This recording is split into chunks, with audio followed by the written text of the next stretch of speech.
ተመልካቾቼ እንደምን ዋላችሁ? ዛሬ በሌላ መድረክ ነው የቀረብኩት። በኮሜንት እናንተ ብዙ ጥያቄዎችን ያቀረባችሁልኝ ነው። በሌላም ደግሞ በየሚዲያው እየቀረበልኝ ነው። የምችለውን ያህል በዛሬው ዕለት የእንጀራን ጥያቄ አሰባስቤ የቻልኩትን ያህል ለመመለስ ለመሞከር ነው። ምክንያቱም ጥያቄዎቹ ሳይመለሱ ሲቀሩ እናንተ እንዲገባችሁ እንጂ እንዳልገባችሁ አልፈልግም። ስለዚህ የምችለውን ያህል ለመመለስ ነው የተዘጋጀሁት። እንግዲህ ጥያቄዎቹን አዘጋጅቻለሁ። ሌላው ምን መሰላችሁ? ጥያቄዎች ብዙ ናቸው፣ ስራዎች ብዙ ናቸው እና ጊዜ ስለሌለኝ ከስራ ጋር ብዙ ስራዎች ስላሉ ይሄንን ልጄ ሄሎ ሀበሻ የሚል ዌብሳይት ከፍቷል። እንዴት ማድረግ አለብን፣ እንዴት ልርዳቸው ብዬ ከልጄ ጋር ስንነጋገር ነው ይሄን መንገድ አለ ብሎ የነገረኝ ማለት ነው። እንደዛ ከሆነና አብሮ የሚያማምር ከሆነ መልካም ነው። እንደውም እኔ የእንጀራውን ጥያቄ ለመመለስ ስለምፈልግ በዛን ሰዓት ነግራቸዋለሁ ብዬ ነው ፕሮግራሙን ያስኩት ማለት ነው። እና ምንድነው ሄሎ ሀበሻ የሚል ዌብሳይት ከፍቷል ልጄ። ይሄ ዌብሳይት ለሀበሻ ህብረተሰብ ዕውቀት መለዋወጥ እንዲቻል ነው። ለዛም ዓላማ ነው የተቋቋመው። በጽሁፍ ማንበብ ለምትፈልጉ እርስ በርስ በሐሳብ እየተለዋወጣችሁ ስለ ምግብ አሰራር ሁኔታ ሆነ ስለማንኛውም ነገር እዛ ዌብሳይቱ ላይ ስትሄዱ ታገኙታላችሁ። ስለምትፈልጉት ሁሉ እናንተ መጠቀም ስለምትችሉ እዛ ላይ ቢጠቀሙ መልካም ነው የሚሆነው። ምክንያቱም ሁሉም ሰው ዕውቀቱ አንድ አይደለም፣ እኩል አይደለምና ብዙ ሰው ሆኖ አንድ ላይ ስለ አንድ ሙያ መመካከር ሰፋ ያለ ዕውቀት አንዱ ያወቀውን አንዱ ሊያውቀው ስለሚችል ሰፊ ዕውቀት ሊያገኝና ወይም ደግሞ ልናገኝ እንችላለን ማለት ነው። ስለዚህ እዚህ ዌብሳይት ላይ ብትጠቀሙ ጥሩ ይሆናል ብለን ስላሰብን ነው። እንደገና በሁለት መንገድ መማማር ይቻላል። በተግባርም እንደገና በቲዮሪም እንደገና ባለሙያዎችንም በመጋበዝ የበለጠ ዕውቀት መጋበዝ እንችላለን ማለት ነው። እና እንግዲህ ስለ ምግብ አሰራርና ሁኔታ ማውራት ለምትፈልጉ ሄሎ ሀበሻ ላይ አካውንት ከፍቼ በቅርቡ በጽሁፍ የምግብ አሰራር አቀርባለሁ። የበለጠ እንግዲህ እንድንሰራ ያደርገናል ማለት ነው። ሄሎ ሀበሻ ላይ ሁሉንም ወይም የቻልኩትን መልስ እሰጣለሁ። እርስ በርስ እንማማራለን ማለት ነው። እርስ በርስ እንማማራለን። ቀደም ገልጬዋለሁ። ስለ ሄሎ ሀበሻ አጠቃቀም ራሱን የቻለ ቪዲዮ ይቀርብላችኋል።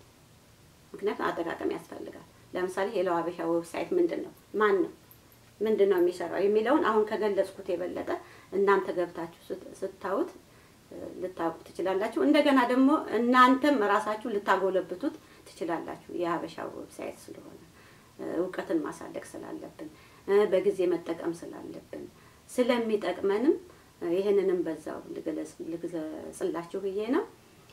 ይሄን ይመስላል ዌብሳይቱን በተመለከተ።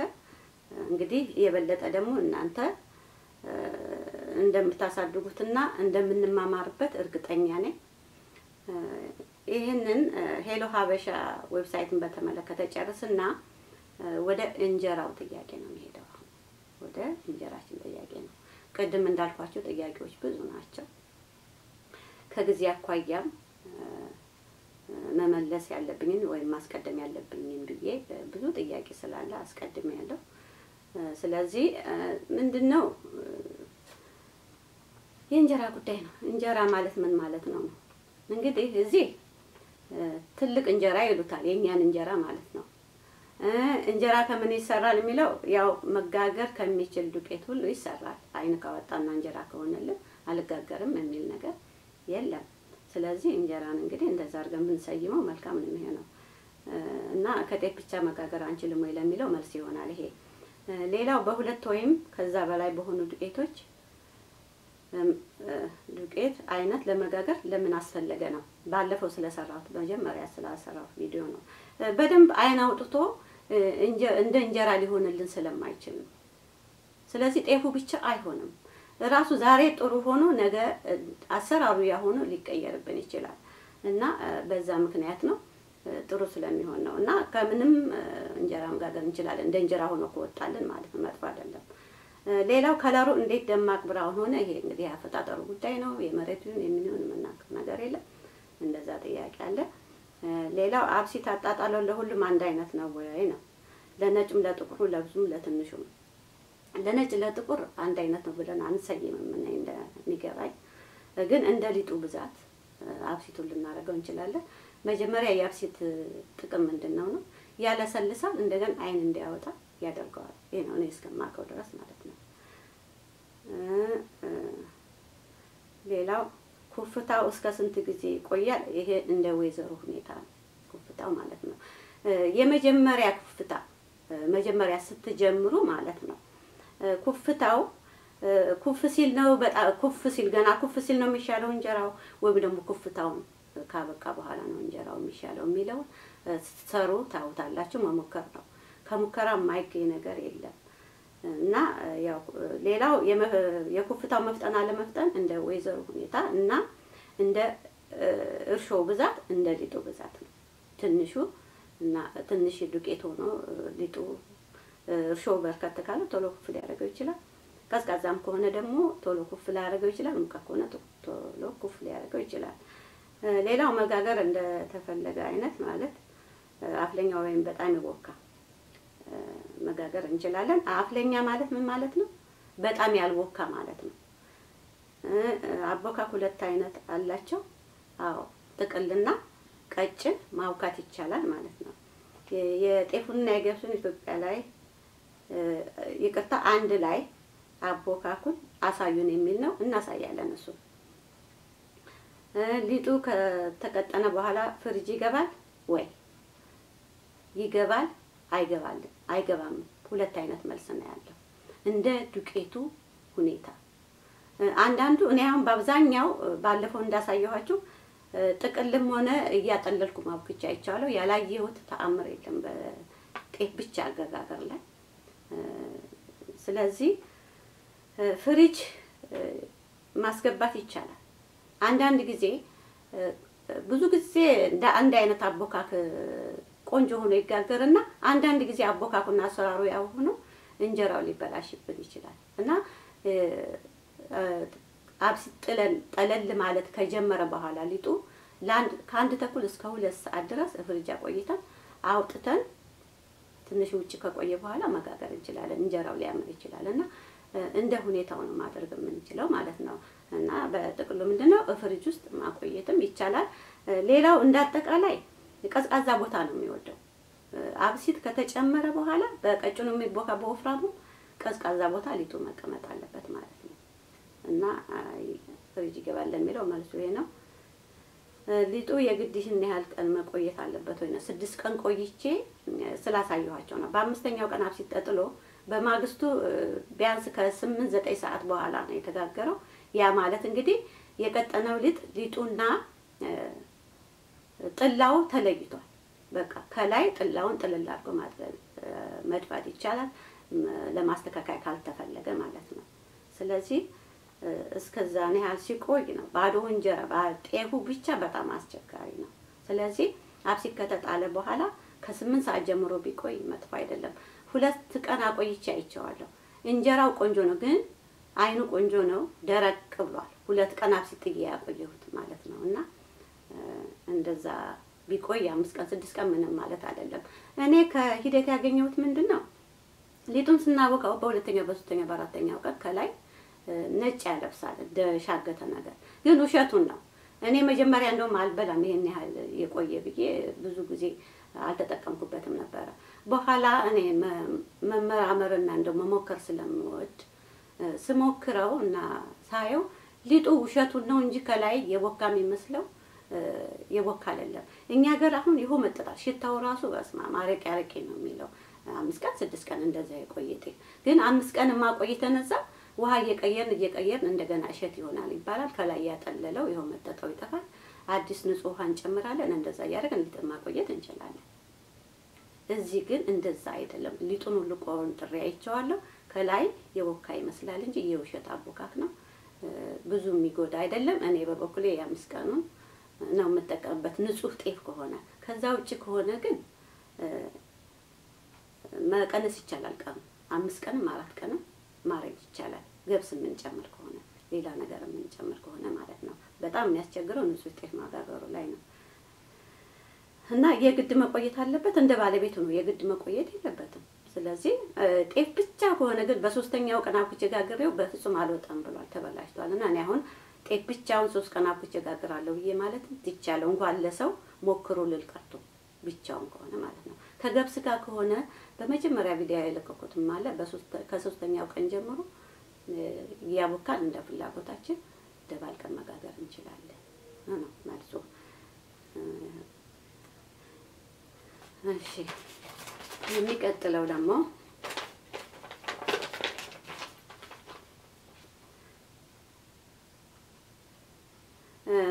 ከጤፍ ውጪ የሆነ እንጀራ አሳዩን ነው የሚለው። ቀደም መልሼዋለሁ። እሞክራለሁኝ። ሞክሬ ውጤቱ ጥሩ ከሆነ ደስ ይለኛል። እኔ እንኳን ጠይቃችሁኝ አይደለም ሳትጠይቁኝም እየሞከርኩ ነው። ለየት ያለ ነገር አሁንም ጤፉን ራሱ ሞክራለሁ። ሁሉ ጊዜ አይሸለቸኝም። እኔ ደስ ይለኛል መሞከርና ምክንያቱም እኔ ሳስበው ድሮ ቀድሞ አያቶቻችን የድሮዎቹ እኮ እንጀራን ጤፍን ለእንጀራ ሲያደርጉት በራሱ አይደለም ጤፍ እንጀራ የሆነው ከሙከራ ነው እናቶቻችን ወገኖቻችን ያገኙት። ስለዚህ እኛም እኮ ሞክረን አንዴ ፍሪጅ እንክተት አንዴ ምን እንክተት የምንለውን ሁሉ ሊቀርልን ይችላልና እናንተም እርዱኝ፣ እኔም እሞክራለሁ። የበለጠና የሚያምር እንጀራ ማስቸግር እንጀራ ሊመጣልን ይችላል። ሌላው የእንጀራው ሰበከት ለምን አይን ያወጣብኛል ነው። እንግዲህ የምጣዱ መስማት አይን ያወጣል። ሊጡ ላይ ያለው አረፋ አለመክተቱ ራሱ አይኑን በጎግ ያደርግና ያበላሻል። 3ኛው የሊጡ በጣም መክተን። ሌላው ምጣዱ ስስ ከሆነ ራሱ እኔ ያጋጥመኛል። እንደው ጥያዋለሁ ማለት ነው። እሱ ግማሹ ስስ ግማሹ ወፍራም ሆኖ አይን እያወጣ እየተለጠፈ ስላስቸገረ እሱን ጥያዋለሁ። እነዚህ ናቸው እንግዲህ 4ቱ ነገሮች ናቸው እንጀራው አይን ሊያወጣ የሚችል ብዬ ነው መገመተው።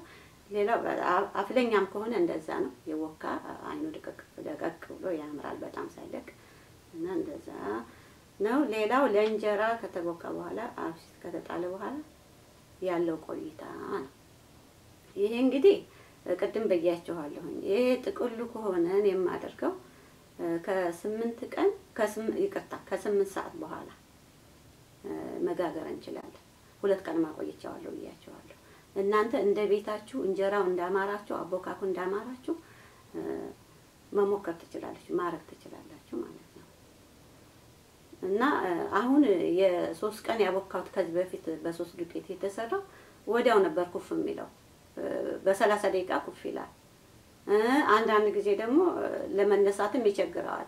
እኔ ምንድነው እንደው ያሰብኩት ከሙከራ የተነሳ ጤፉም ይላያል እንደው የሚበቅልበት መሬት ይላይ ሆኖ ብዬ ነው ያሰብኩት። ሌላው በዚህ አጋጣሚ ነግራችሁም አላልፈው ደቃቁ ጤፍ አይመችም። ሀገራችንም ቢሆን ሸርከት ሲል ጥሩ ነው ይባላልና ደቃቁ ጤፍ ብዙ አይመችም። ሸርከት ያለው ጥሩ ነው። እኔ እዚህ ማጋጥሞኛል። ጤፉ አንድ አይነት ሆኖ አስቸግሮኛልና ሳየው እንደዛ ለወስን አስችሎኛል ማለት ነው። እሺ የሊጡ አቀጣጠን 5 ቀን 6 ቀን ከአብሲቱ ጋር ሲቀጥን እንዴት ነው? አዎ 5 ቀን አብክቼ ከ5ኛው ቀን አብስጥጌ በ6ኛው ቀን የጋገርኩት ሊጡ ሲቀጥን ለእንጀራ ስናዘጋጀው በጣም ቢቀጥን ምንም ችግር የለውም። ምክንያቱም ይጠላል። ውሃው ቢበዛም እኮ አጥለን በኋላ የቀረውን ሊጥ በጥላው አስተካክለን ስለምንጋግር ይቀጥናል ይበላሻል የምንለው ነገር የለም። ውሃ ማንጨምር ከሆነ የውጭ ውሃ ስለማንጨምርበት ነው የምንጨነቀው።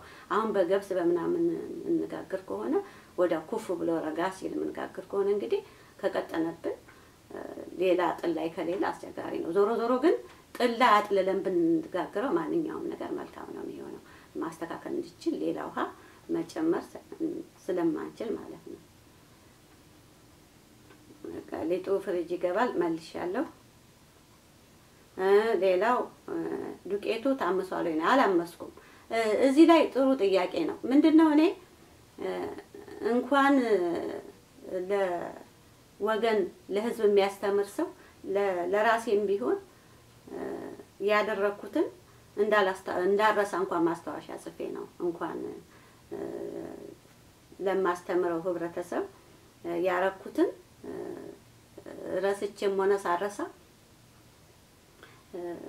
ብረሳም ለመመለስ ነው መሞከረው እንደገና ለማስተካከል ሞከራለሁ እንጂ እኔ ዱቄትም ባምሰው ነው የዛን ሁለት እነግራችሁ ነበር። አሁን የመጨረሻው የእንጀራ ቪዲዮ ላይ ነው ይሄ ጥያቄ ያለው። ስለዚህ ሁሉን ነገር ነው ማሳያችሁ። በርግጥ ልረሳ እችላለሁ። ብረሳም እንኳን ወይ ተሳስቻለሁ ብዬ እንደገና ነው መመለሰው። ጥሩ ጥያቄ ነው። ዱቄቱን አላመስኩትም፣ ዝም ብዬ ነው ያደረኩት።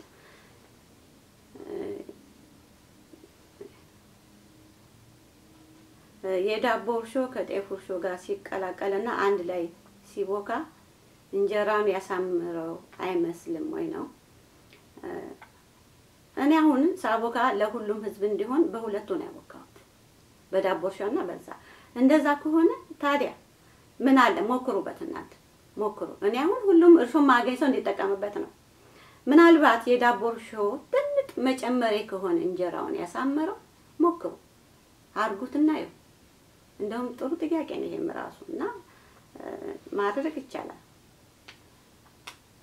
የሊጡ ወይም ሊጡ ወይ ከቀጠነ በኋላ ፍሪጅ መግባቱ ምን ያህል ጥሩ ነው?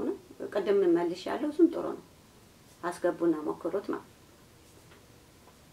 ጥያቄው የሚደጋገመው እንግዲህ ከየቪዲዮ ስለለቀምኩት ነው።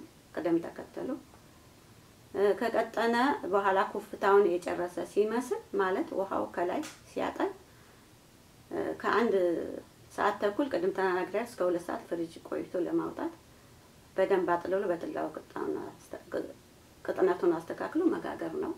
እንደዛ ታረጉታላችሁ፣ ሞክሩ። እንግዲህ ለዛሬው ያለኝ ስለ እንጀራ ጉዳይ ይሄ ነው። ሌላውንም ጥያቄዎቹን ይያቸዋለሁኝ። ዛሬ ጊዜም የለኝም፣ ፕሮግራሜም ደግሞ ስለ እንጀራ ጥያቄ መመለስ ነው። ቢኖረኝ ይቻል ነበር። ፕሮግራም የእንጀራ ብቻ ስለሆነ አይደለም። በቃ ይሄ ነው ያለኝ ሰዓት። ስለዚህ ሌላውን ጥያቄ ቅድም እንዳልኳችሁ ስለ ሄሎ ሀበሻ ላይ የበለጠ እንነጋገራለን፣ እንመካከራለን። በምንም አይነት በተግባርም ይሁን በጽሁፍ እንደገና ሌሎች ባለሙያዎች ያግዙናል። ሄሎ ሀበሻ ላይ ሌሎች ባለሙያዎች ጥያቄያችንን አይተው ስለሚያግዙን እዛ ላይ የበለጠ እንማማራለን። ጥያቄያችሁ ሀሳባችሁ መልካም ነው። እኔም እየተማርኩ ነው። ማላቃቸውን ሁሉ እየተማርኩ ነው። ኮሜንት ላይ በጣም ነው ደስ ያለኝ። እኔ ፍርኖ ዱቄት ተቆልቶ እርሾ መሆኑን አላቅም፣ ለመጀመሪያ ጊዜ ነው የሰማሁት እና እየተማማርን ነው። እኔ በጣም ነው ደስ ያለኝ በእውነት። እኔ ብዙ እችላለሁ ብዬ አይደለም፣ ብዙ ጊዜ ነው የምነግራቸው። ሰው ስንት ሊቃውንትና ስንት አዋቂዎች አሉ፣ ግን ከሀጅ ተጀምሮ ነው እስከ ፐሰው የሚማረውና እንደዚህ ብንማማር እኛ የጀመርነው ከእናንተ ጋር ሆነን ብዙ ደረጃ ሊደርስልን ስለሚችል ማስተማር መልካም ስለሆነ እውቀት መልካም ስለሆነ እንረዳዳለን በተቻለ መጠን። እናንተም የምታውቁትን እርዱን፣ እኛም እንረዳለን። ለዛሬው ያለኝ መልስ ጥያቄ ይሄ ነው። በሰላም ለመገናኘት ያብቃን። አመሰግናለሁ ስላዳመጣችሁ። ጨርሻለሁ።